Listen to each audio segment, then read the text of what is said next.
What's up, everybody? Can you hear me? Can you hear me? We're going to put on our nice new jacket. We got this awesome birthday coat jacket thing from Geaux that is we just love this thing. Let me put this thing on. I think it looks pretty swanky.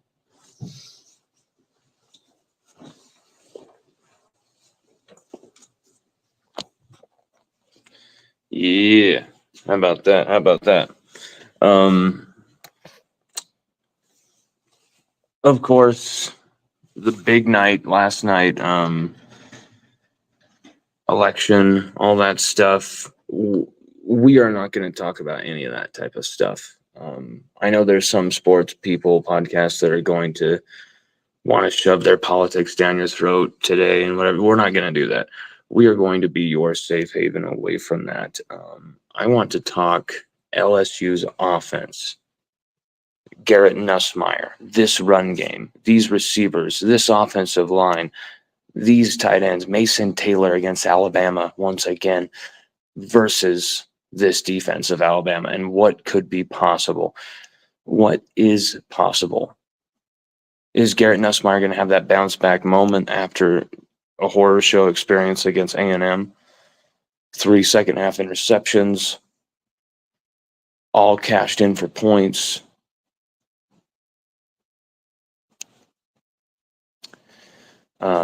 Obviously, Nussmeier wasn't the only reason LSU lost that game, but the interceptions was a big reason.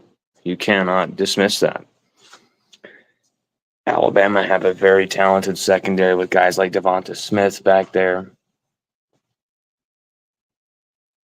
What could be possible for Nussmeier in this game? Does he have more critical mistakes in him in this game?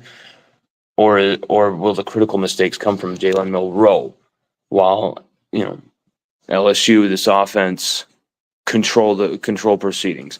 Here's what I will say, just to start this out. You cannot rush for under 50, 60 yards as a combined offense, or even probably under 90, 100 yards against Alabama and this Alabama defense, and expect Nussmeier to throw 40 to 50 attempts in this game and for LSU to win comfortably or win confidently.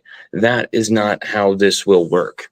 This is going to be a very physical, in the trenches, not old school, because there's going to be a lot of passing plays called in this game. We know that Kalen DeBoer's offense will pass the football whenever they can, even though much of their success this year is really all about the running game. It's that Nussmeier and company are going to want to throw the ball and are going to be capable of throwing the ball and are probably going to be forced to throw the football because they simply can't run the ball. And so number one, before we even get into this, LSU's offense has to get some type of balance. Some type of balance in this game. Some type of balance. This is an opponent that understands they have to win this game to even have a chance at anything, just like us. But there's so much more at stake for Alabama. There's so much more culturally that could be on a hot seat, on fire, if they lose this game. And I mean, they already are on fire. They lost 2 games before November for the first time since 2007. So these people are not used to this. I won't even call them fans because a lot of them aren't even fans. They go there to be seen as a winner or something, and wear a bunch of red and get drunk, hang out with trust fund girls. Like this is a chance for LSU to really not only put some salt in the Alabama wound, but to rip that wound just wide open and just let the bleeding continue all the way into the offseason. Maybe they pick up an embarrassing 4th loss in the postseason somewhere. This is an opportunity for LSU to stamp themselves in a season where nothing has seemed to go right, except for a 6-game win streak, where things looked ugly. So they had to survive at times. Then, things looked up. But we've seen the good, the bad, and the ugly, and the worst and the greatest from this team already. The tragedy and the triumph. We've seen it all from this team already. What we haven't seen from this team is ultimate explosion. We haven't seen from this team is the fulfillment of their potential. And that begins on the offensive side of the ball. I understand. Special teams, defense, they screwed up too, and it contributed to our loss against A&M. I get it. Offensively, we have to figure this out.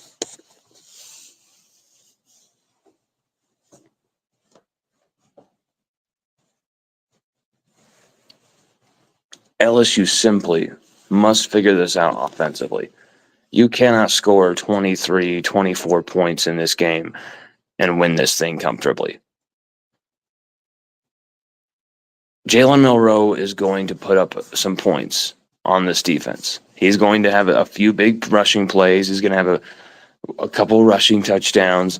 The question is, will he be able to throw? We'll talk about that in our next episode. We'll be talking about that in our LSU defense versus Alabama offense preview. But because I'm comfortable that this game, 9 out of 10 won't be a shootout type of scenario. If anything, it'll be like in that 28-33 type of realm. There is a real chance here for LSU to come out firing, come out aggressive, looking for big plays. And there's a chance for LSU to put the foot on the throat early in this game. And if they do, we've seen Blake Baker's defense when they play with a lead. We know how that defense plays with a lead. They blitz, they attack, they create havoc, they create turnovers. And teams usually don't score many points against LSU. I mean, 33 and then, of course, 38 points by A&M, where you had 3 short fields, 3 touchdown drives under 30 yards. You're basically handing an SEC modern offense points doing that. I mean, you are considering they could kick a field goal and they could have had 9 free points from that. So the point is, LSU on offense, you simply have to run the football and have to figure it out. And how can you do that when your interior O-line is in flux right now with Garrett Dellinger down, Paul Mubanga in the lineup? What can he provide? You've basically got one side of the line where you've got 2 redshirt freshmen right next to each other. And Will Campbell, he could be exposed off the edge because he's having to worry about the inside and help on the inside, and maybe they can work him on the edge like we've seen before this season. We've seen him allow a few hits to the quarterback where they worked him off the edge because he was worried about what was going on inside. And so Will's got to really focus and do his job and hone in and shut that shit down, because we have to get some type of momentum in the running game. And I'd be stunned if Joe Sloan has not figured out some type of running game formula where we're going to get this ball to the outside, get this ball to the edge. Put Xavier Thomas in there for a few plays randomly. Motion Chris Hilton Jr. back there for a jet sweep. Then bring on Caleb Jackson. Mix in Caden Durham. Mix in some bruising, runs from Josh Williams. I haven't seen them, find a hot hand and then stick with it outside of Caden Durham. And, of course, John Emery Jr. against USC. And they didn't even stick with him like they should have in that game. So LSU have to run the fucking football. Have to.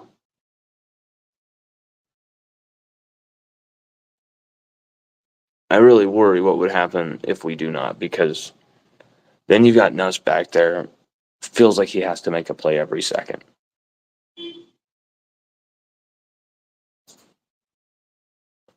You can't put him in those type of scenarios again and again and again against every big-time opponent in every big game. and then expect him to provide gold dust every time like he did against Ole Miss. An overtime win over a top 10 opponent with how many do or die plays, clutch plays, and then people jump off of his bandwagon just like that. And yet LSU still have this chance, confounding as it is, they still have this chance to compete for a championship, possibly a year ahead of where than they should be, right? This team looks a year away from contention, and yet they still have a chance to actually contend, which would only greatly help their future contention. Even if they don't win a title this year, it's going to be so beneficial for these young guys, for the young nucleus of this team. The Ashton Stamps of the world, the Ahmad Bros of the world, the Dominic McKinleys, the Whit Weeks, even a few veterans like Sage Ryan, guys who might come back next year. Chris Hilton Jr. probably going to come back next year.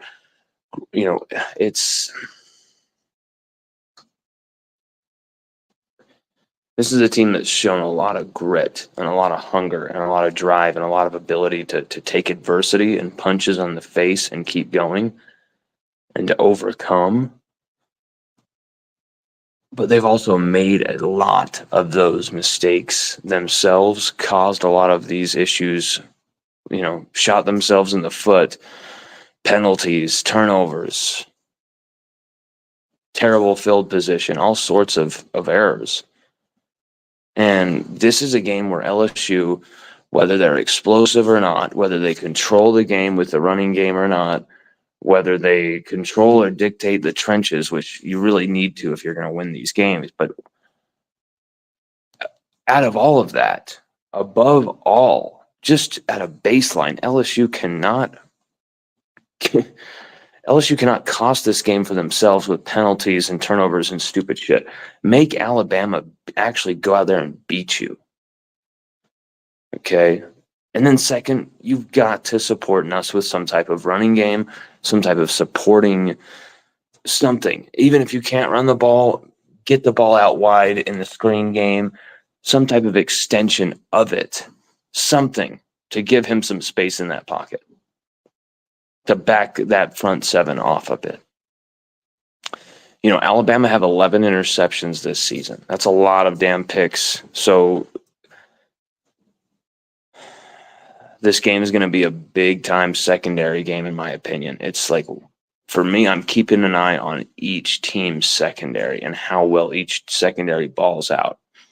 And I think whoever's secondary balls out, gets their hands on a few interceptions, gets their hands on some pass breakups, some big plays, deny some big shots down the field, win their one-on-one battles,